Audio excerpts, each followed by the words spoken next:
ডিফুত দুদিনীয়া বৰ্ণাঢ্য কাৰ্যসূচীৰে 4 আৰু 9 মে'ত বাংলা সাহিত্য, কলা আৰু সংস্কৃতি পৰিষদৰ উদ্যোগত উদযাপন কৰা হৈছে বিশ্বকবি ৰবীন্দ্ৰনাথ ঠাকুৰৰ 164 সংখ্যক জন্ম জয়ন্তী। সেই উপলক্ষে আজি পুৱাৰ ভাগত ডিফু শীতলাবাৰী মন্দিৰ প্ৰাংগণত ছাত্ৰ-ছাত্ৰীৰ মাজত চিত্ৰাংকন প্ৰতিযোগিতা অনুষ্ঠিত কৰা হয়।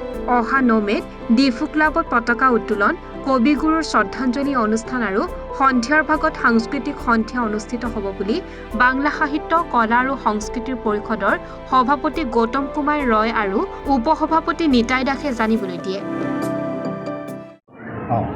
নমস্কাৰ।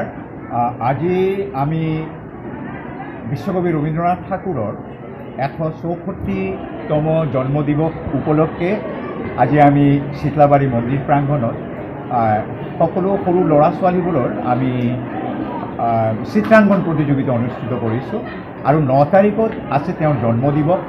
আৰু এই জন্মদিবসত 9th মে' যিটো 164th বাৰ্থ এনিভাৰ্চাৰী হ'ব, সেইদিনাখন ডিফু ক্লাব প্ৰাংগণৰ মাজত মৰ্ণিঙতে 9টা বজাৰ পৰা আমাৰ পতাকা উত্তোলন আৰু বন্তি প্ৰজ্বলনৰ অনুষ্ঠান আমি কৰিম।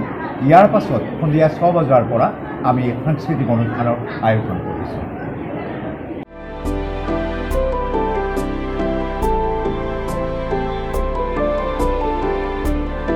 ডিফুৰ পৰা তনু মজুমদাৰৰ ৰিপৰ্ট, এনি ভাৰত 24।